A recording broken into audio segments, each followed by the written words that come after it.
hotspot, simple. Where there is a maximum of species are there.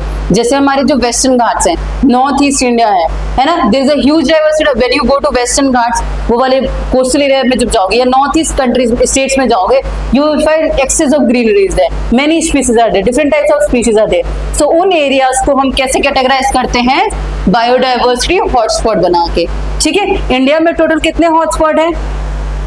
Biodiversity hotspot 4.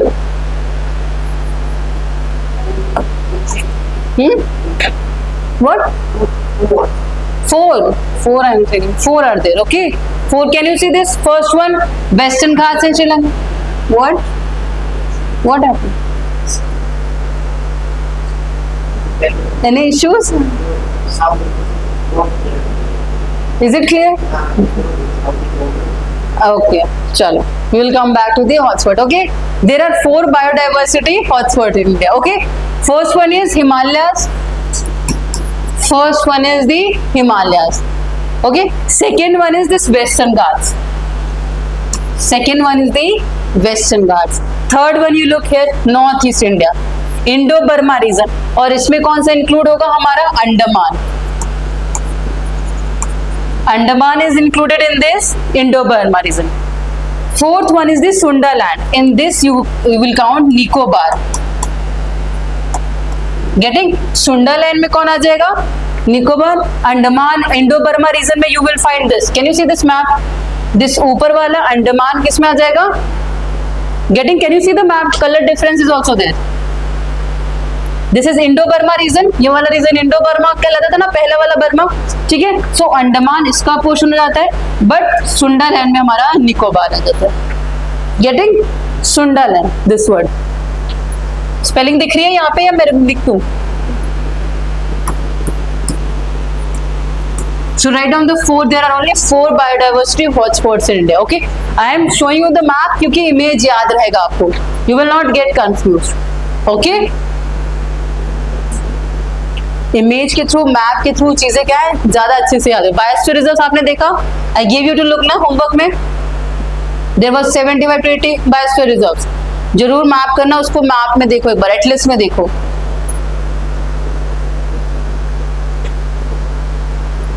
Ramsar sites मैंने दिए थे homework, वो देखे थे हमने. रामसर हमने किया था ना लास्ट क्लास में. Wetlands,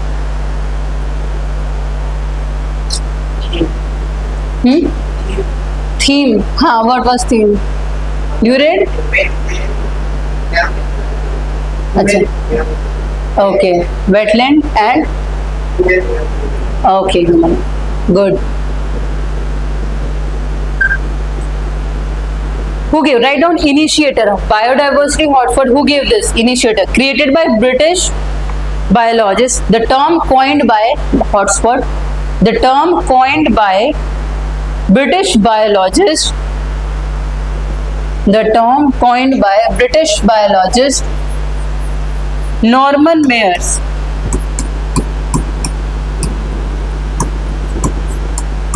Norman Mayers.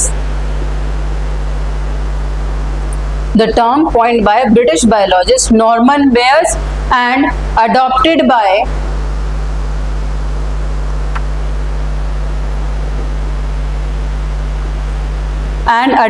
by Conservation International. Conservation International.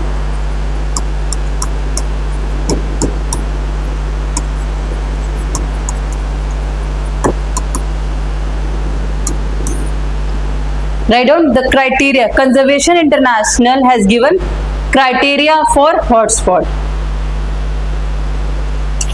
Conservation International's criteria for hotspots. ठीक है, it has given 2 criterias.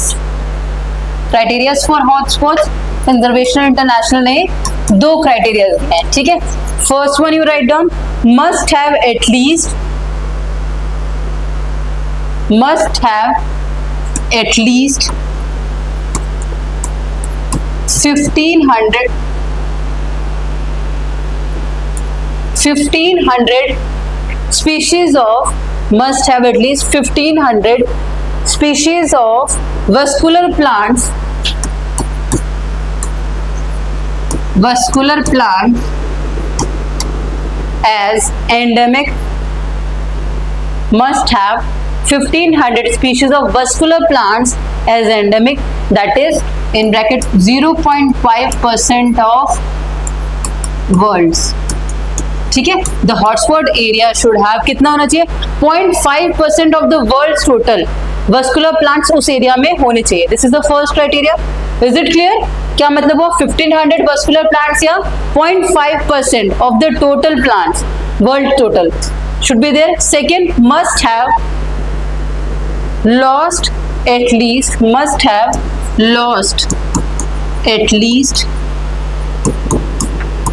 70%, must have lost at least 70% of its original habitat. Recently क्या हुआ, उसने 70% ऑफ इट्स ओरिजिनल हैबिट की क्या गया, उसने loose कर दिया. तो इस एरियाज को हमने हॉटस्पॉट बनाया because they are area of concern. This is the criteria given by conservation international to define any area और to categorise any area as a hotspot region. Getting? This can come in prelims. Okay, ये region या percentage direct पूछ लेते हैं कि कितना percent है, वो नंबर चेंज होंगे, 0.1% कर देंगे या 0.5% कर देंगे.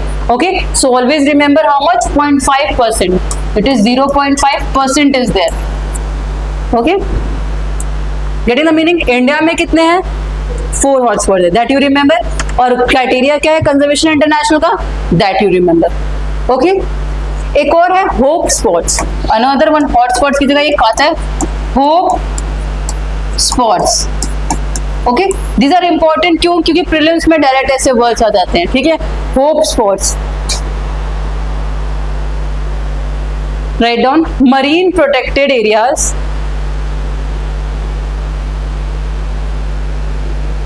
marine protected areas requiring special protection,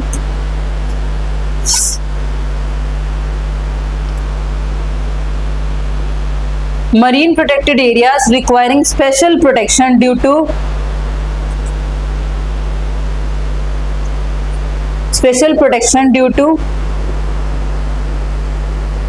wildlife and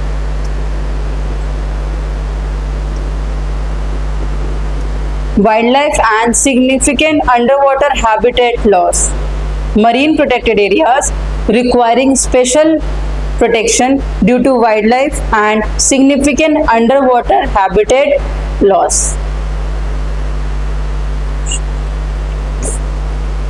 किसके द्वारा ये बनाया गया है? Mission blue plus IUCN, international union for conservation and द्वारा ये मिशन चलाया जाता है. ठीक है, joint effort bye home, mission blue एक ग्लोबल एफर्ट है. ठीक है, global coalition you can say. ठीक है, मिशन ब्लू. अब हॉटस्पॉट क्या थे, हम लैंड पे देख रहे थे. Now this hope spots are related to what, marine.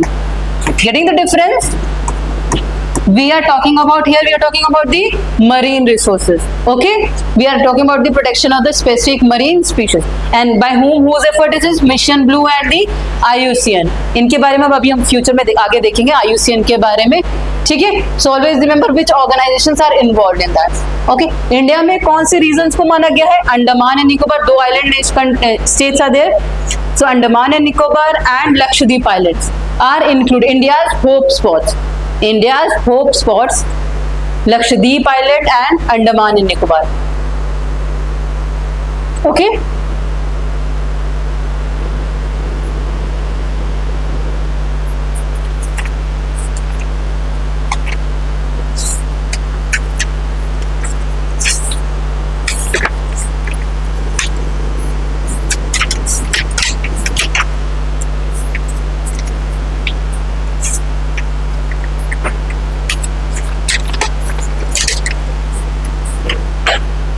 Understood? देखो कौन कौन से टर्म, प्रज्ञा एक बार टॉपिक्स बताओ कौन कौन से fitted.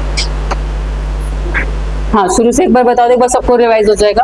We were doing we did mangroves, then types of biodiversity, then biodiversity in India, hope spot. Now we are doing about biodiversity. What are the causes of biodiversity loss? Causes of biodiversity जो loss हो रहा है India में, What are the causes?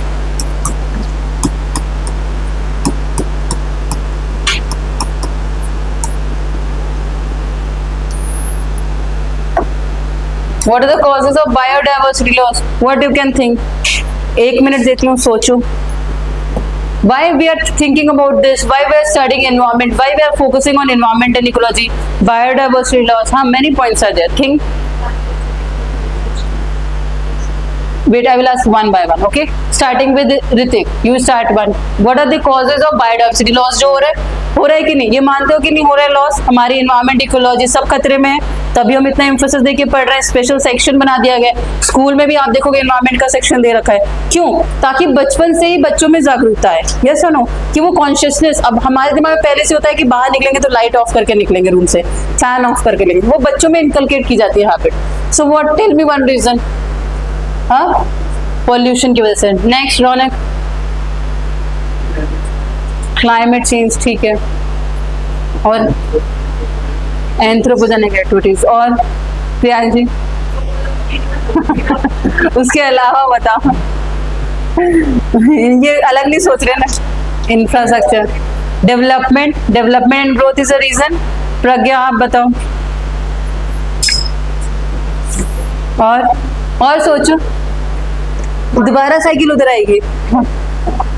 दोबारा से पूछूंगी मैं, और सोच के रखो. आप बताओ.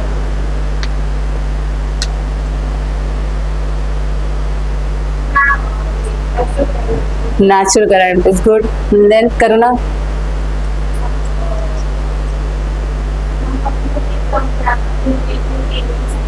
That they are also reason. Okay, invasive alien species can cause destruction. Yes. Next, Nisha. What is the cause of the biodiversity loss?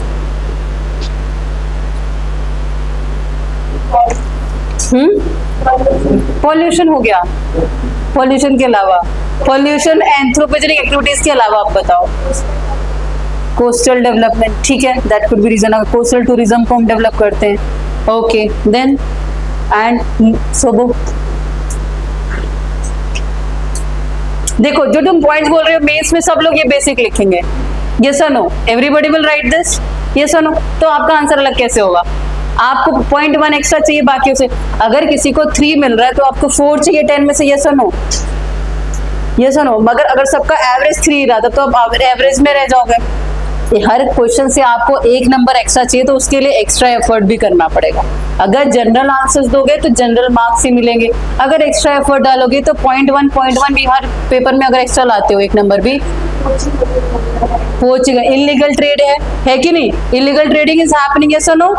एक आपने वो सुना होगा, वो क्या कहते हैं उसको, सील को काफी टेल किया जाता है, वो पोचिंग की जाती है. वो snail, what is the species जिसके ऊपर वो होता है, स्पाइक्स आर देयर.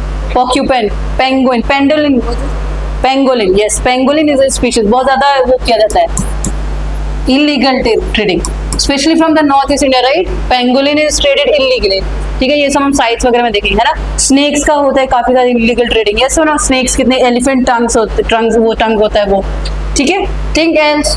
देखो, फर्स्ट वी विल स्टार्ट. पहला, नेचुरल इकोलॉजिकल डिस्टर्बेंसेस. यस और no? So first we can write. इसमें क्या आ जाएगा? नेचुरल, अगर बहुत ज्यादा आंधी तूफान भी आ जाता है तो हमारे ऊपर इम्पैक्ट पड़ा है. स्पीशीज पूरी की पूरी वहां से गायब हो जाती है. Have you heard about that forest fire of Australia? Collage मर गए थे.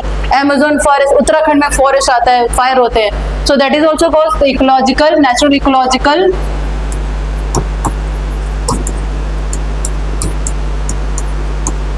डिस्टर्बेंस. ओके, इसमें what you can write? Floods, wild fires, है ना, वोल्केनिक इरप्शंस.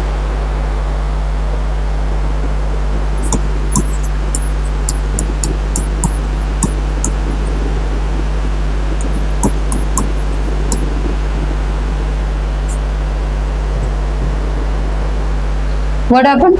क्या हुआ? Evil quartet. Quartet मतलब 4, है ना. 4 मेजर रीजंस है जिसके वजह से बायोडाइवर्सिटी में एक्सेसिव लॉस होता है. ठीक है. First one, habitat loss. We studied about habitat और लॉस. अगर उसका आवास ही चला जाता है, खत्म हो जाता है, तो वो स्पीशीज वहां पे रह पाएगा? हमारे घर तोड़ दोगे तो हम कहाँ रहेंगे, है ना. So first reason is the habitat loss. Okay, quartet मतलब इविल फोर, मतलब this are the most destructive things. Okay, इस वजह से नाम दिया। Habitat loss, over exploitation,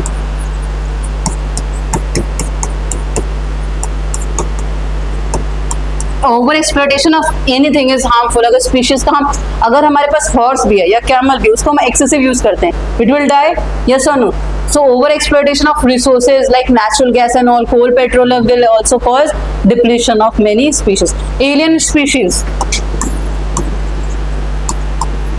alien species दूसरी species को नहीं रहने देती, ठीक है, वो वहां से हटा देती।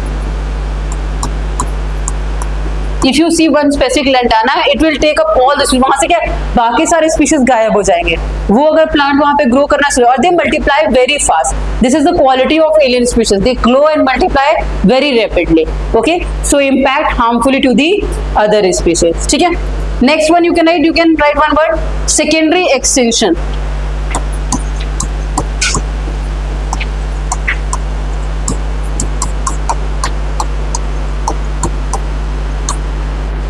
सेकेंडरी एक्सटिंक्शन मतलब extinction of one species will cause the extinction of the other. अगर एक स्पीशीज, मान लीजिए पूरे टाइगर्स गायब हो जाए, पूरे लायंस या पूरे एलिफेंट स्पीशीज गायब हो जाए, पूरे फॉग स्पीशीज गायब हो जाए, तो हमारी दूसरी नेक्स्ट स्पीशीज, मतलब एक स्पीशीज दूसरी पे, दूसरी तीसरी पे डिपेंडेंट है। So what is secondary extinction? If one species die out, it will trigger the destruction of the other species.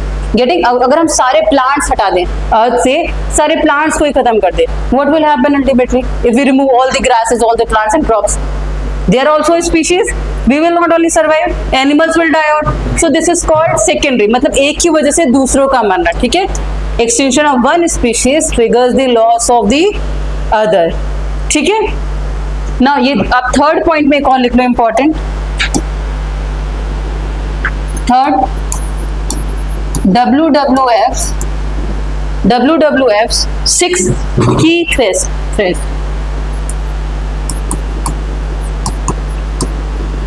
These points will help you in mains writing, okay? अगर कोई environment ecology, disaster से related या cause से related question आता है तो उसमें आप लिख लोगे, ठीक है।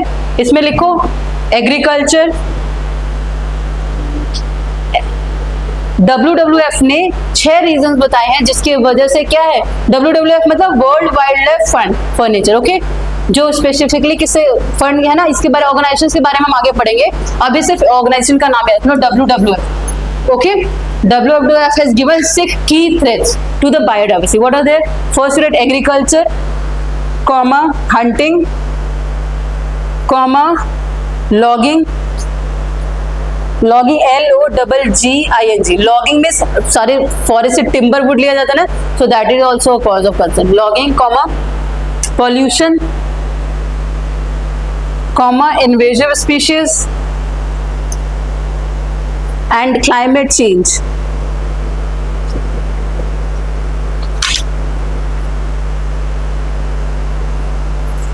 And climate change cause or contribute to biodiversity loss. Okay? अगर आप अपने आंसर की जगह ऐसे अगर स्पेसिफिक आंसर लिखोगे, what are the threat to biodiversity, अलग होगा। सिंपल पॉल्यूशन, एंथ्रोपोजेनिक एक्टिविटीज ना लिख के अगर अलग तरीके से किसी ने कुछ कहा है, स्पेसिफिक ऑर्गेनाइजेशन ने कुछ बोला है, वो आप लिखोगे तो बेटर इंपैक्ट देगा, यस और no? Getting the difference? Now next point you can write trade in the wild life. Another point could be trading of wild life, होता है कि नहीं है, trade in wild life.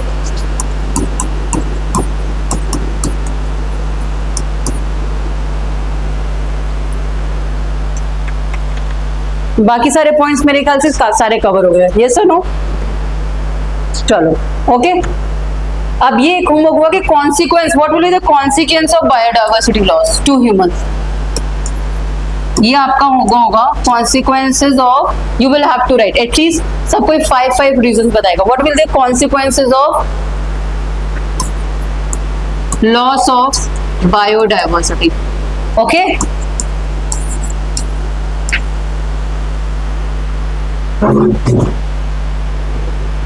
Consequence, can you think of consequences or not? अगर biodiversity चली, हाँ, yes, loss of ecosystem, loss of livelihood,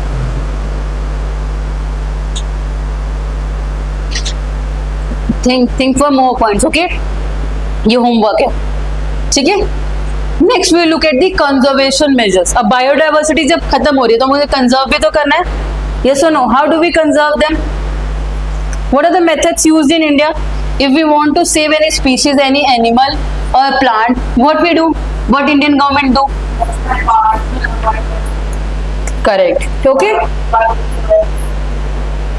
So there are two methods of the biodiversity conservation. Okay, first is in situ. In situ मतलब कि आपको घर में ही आपको ठीक किया जा रहा है, बचाया जा रहा है। Getting protection of the habitats in their habitat, natural habitat. In situ मतलब अपने, ex situ मतलब उनको उठा के हम उसको अलग जगह, आपको बोर्डिंग स्कूल में भेज दिया, वहां पे आपको ठीक करने की बात कर रहे हैं। So that is the meaning of ex situ. But not in their natural habitat, but in the artificial or created environment.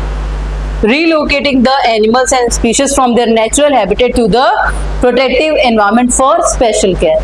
वो ex situ हुआ।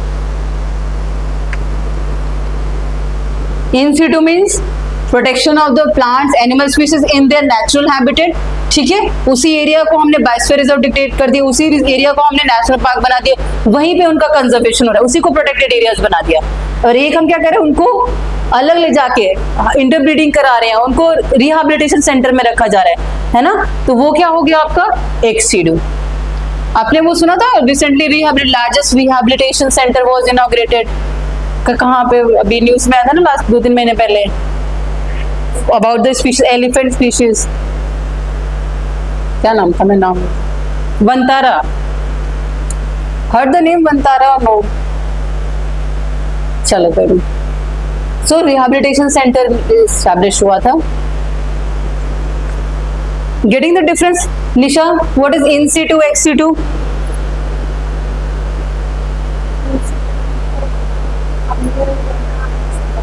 हैं?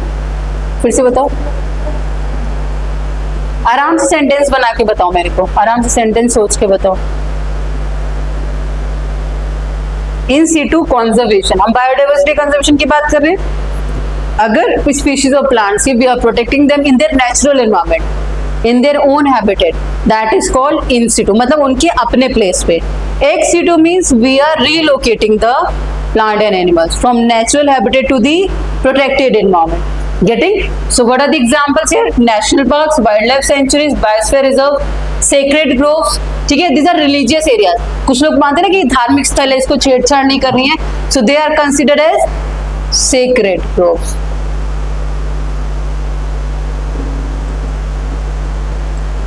And in ex situ, botanical gardens, zoological gardens, seed banks, cryopreservation. अब हम क्या करें, मान लीजिए कोई स्पीशीज मरने वाला, एकदम एक्सटिंक्ट होने वाले कुछ ओरंगुटन, so what will preserve? We will preserve their genes, so that is called cryopreservation. Cryo means at least very less temperature, -200 या -150 degree Celsius. Okay, so that is called cryopreservation.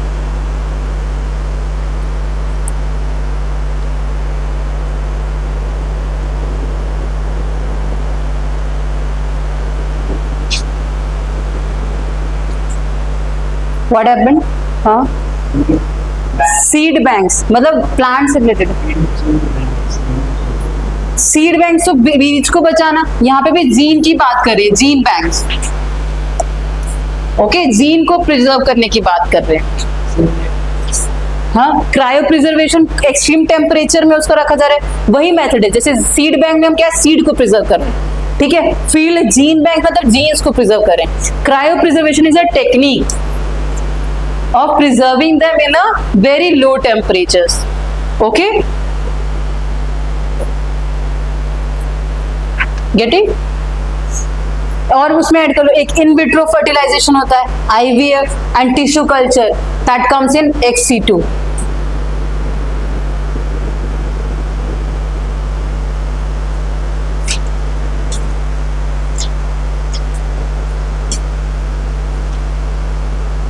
Getting?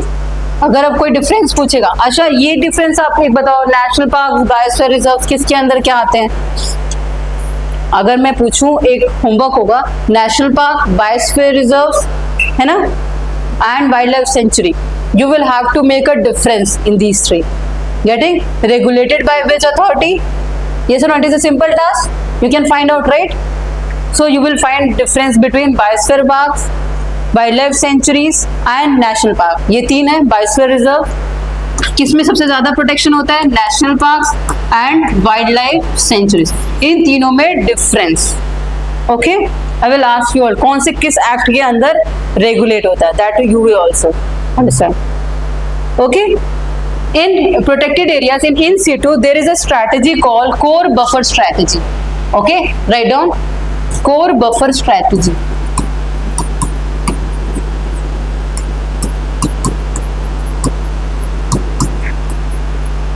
This we are talking about the in situ conservation में. ठीक है, ये एक strategy है. What is this?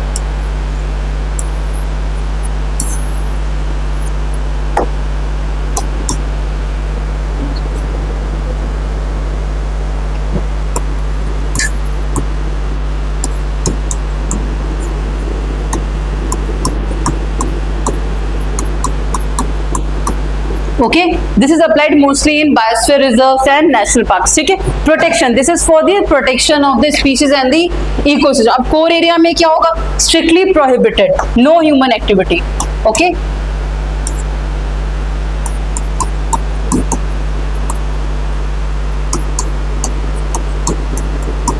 no human activity is allowed in this core area.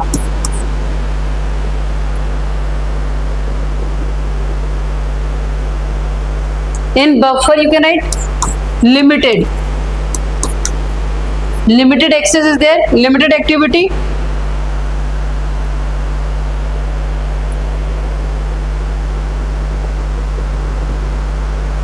Limited human activity, okay. Only for you can write research, education,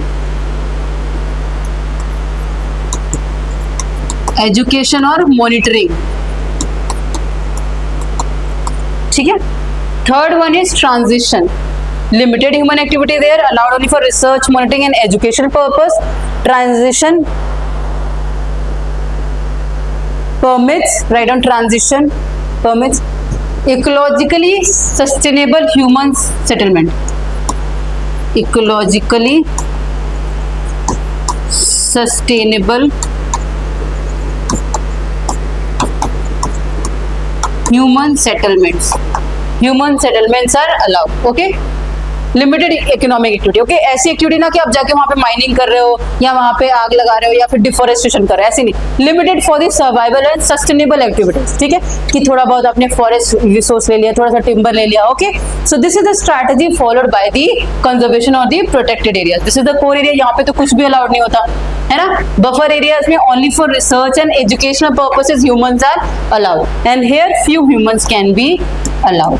okay, only in a sustainable way. ठीक है, government regulation के अंदर ही आएगा. Okay, getting the strategy. This is what, this is in situ conservation method. Getting.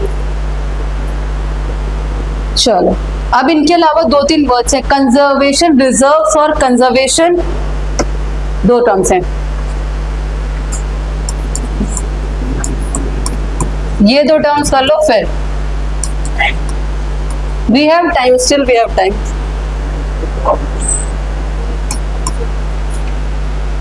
What?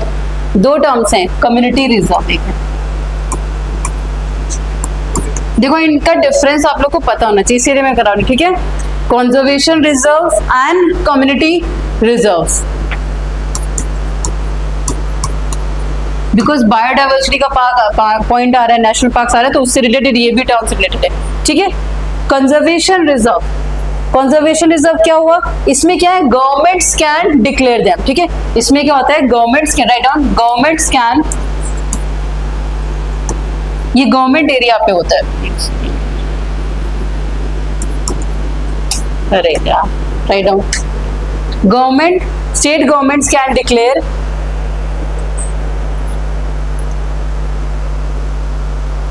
state governments can declare conservation reserves in their conservation reserves in areas they own. In areas they own. जो state government का जो area होगा उस area पे अगर कोई area हम protected बना रहे हैं तो that will be considered at conservation reserve, ठीक है। State governments can declare conservation reserve in areas they own, ठीक है। देख ये किसके एडजेसेंट हो सकते हैं, अगर चाहिए, अगर सपोज यहाँ पे क्या है, नेशनल पार्क है, ओके, ये area national park biosphere reserve है। If state government wants, we need to protect little bit more, okay, इसके आसपास और प्रोटेक्शन चाहिए, so what they will make, conservation reserves they will make, ठीक है, near protected और any other area also if they feel like it is not national area, they want to protect that area, so that will be referred to as conservation reserve, okay। next community reserve, community word से क्या आ रहा है, लोगों के द्वारा, community, ठीक है। State governments can declare, यहाँ पे भी कौन डिक्लेयर करेगा, state government, state government can declare conservation community reserve on private or community land,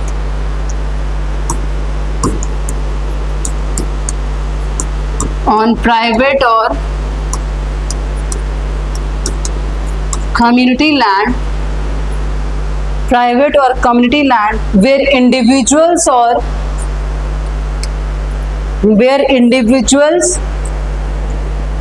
or communities volunteer for wildlife conservation, volunteer for wildlife conservation।